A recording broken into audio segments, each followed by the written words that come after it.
There's a letter sitting in someone's mailbox right now. They're not going to open it. They already know what it says. Student loan payment missed. Another one. Maybe the third this year. They'll deal with it later.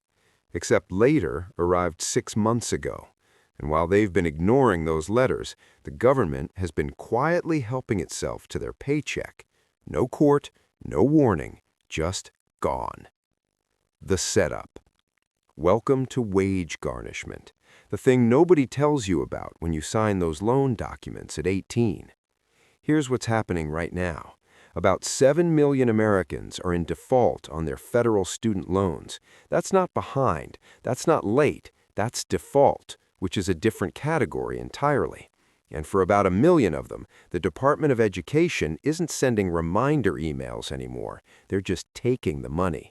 It's called administrative wage garnishment, and it's one of the stranger powers the federal government has. They can reach into your paycheck and take up to 15% of your disposable income without ever seeing a judge. Your employer gets a letter, your employer complies, you find out when you check your pay stub, and the math doesn't add up. But here's the part that makes this worth 8 minutes of your time. Most people getting garnished could have avoided it completely, or stopped it, or paid less. They just didn't know the system had exits. How it actually works. Let's walk through how you end up here. You take out federal student loans, you graduate or you don't. 6 months later, payments start. Standard repayment plan, 10 years, fixed monthly amount. Pretty straightforward, except life isn't straightforward. You miss a payment, then another. The loan servicer sends notices. You send them straight to spam.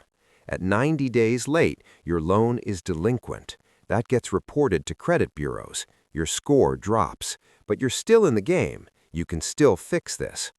At 270 days, everything changes. Your enters enters default. Not late, default. The entire balance becomes due immediately. Not next month's payment, all of it. And the government activates a different set of tools. They can garnish your wages. They can take your tax refund. They can garnish Social Security benefits if you're receiving them. And they can do all of this without suing you. That's the administrative part. No court required. So the letter goes to your employer. Your employer doesn't ask questions. They don't call you first. They just start withholding 15% of your disposable income.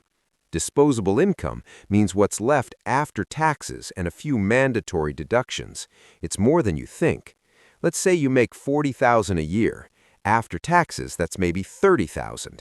15% of that is $450 a month, just gone. For most people, that's rent, that's groceries. That's the difference between making it work and not making it work. The uncomfortable math. Now here's where it gets weird.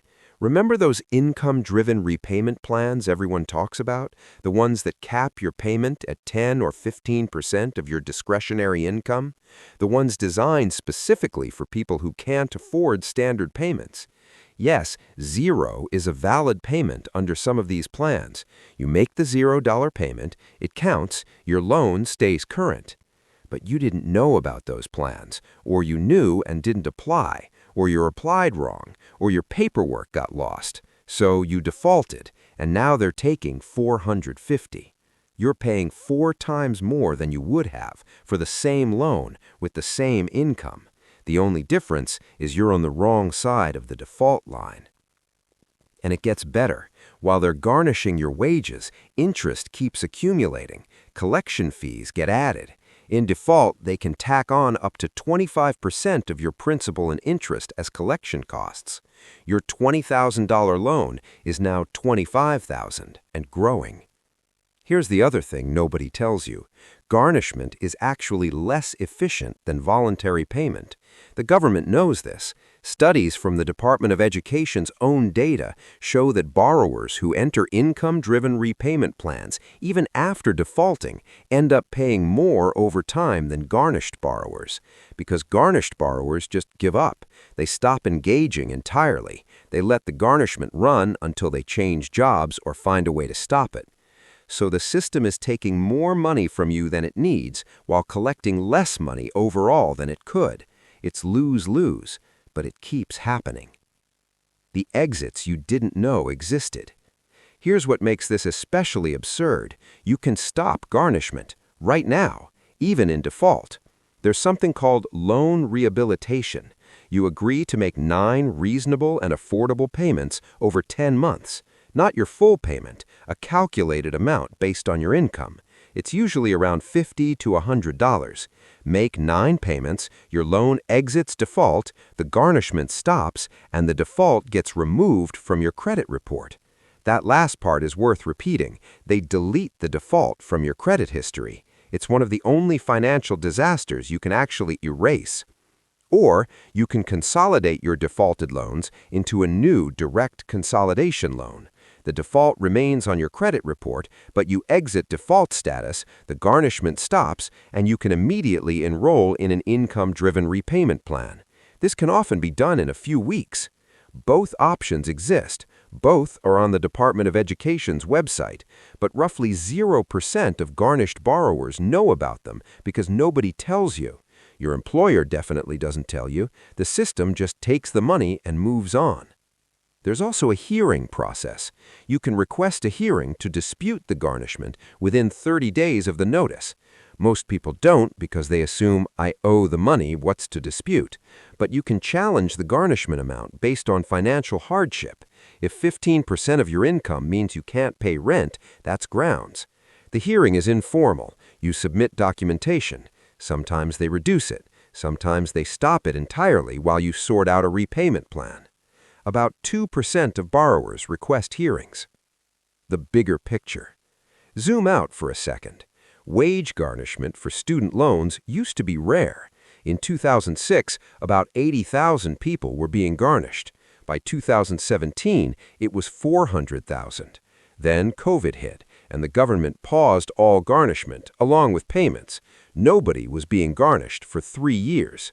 That pause ended, garnishments restarted, and a lot of people who had been in default before the pause suddenly remembered they were in default when the money started disappearing again. But here's the thing. During that 3-year pause, default rates didn't skyrocket. Most borrowers kept their loans in good standing without the threat of garnishment hanging over them, because the government also made it easier to enroll in income-driven plans. They simplified the forms. They auto-enrolled some people. They actually tried to make the system work. Then the pause ended, and it was back to the old system, the one where you have to know the magic words, where you have to find the right form, where missing one piece of paperwork means your application gets rejected and you start over while the garnishment continues. It's a system that works best for people who are already organized, already informed, already stable enough to navigate bureaucracy, the people who need the help least. The people who need it most are the ones getting garnished. And here's the uncomfortable question. Is that a bug or a feature? Is the system failing, or is this how it was designed to work? The unresolved conclusion. Because here's what nobody wants to say out loud. Garnishment is effective at collecting money from people who can't afford it. It's terrible at collecting money efficiently. It's terrible at helping borrowers. It's terrible policy by almost any measure. But it's excellent at one thing. It's invisible. Most people don't know it's happening to others. The person sitting next to you at work could be garnished right now, and you'd never know. It doesn't make the news, it doesn't trend, it's just this quiet background process affecting millions of people who thought they were making a reasonable choice by going to college. You can stop it if you know how. You can avoid it if you know the rules. But the system isn't designed to teach you the rules. It's designed to assume you already know. So that letter sitting in someone's mailbox right now, the one they're not going to open, it might be the last chance to fix this before it fixes them. The question isn't whether you can survive losing 15% of your paycheck. The question is whether you'll ever know you didn't have to.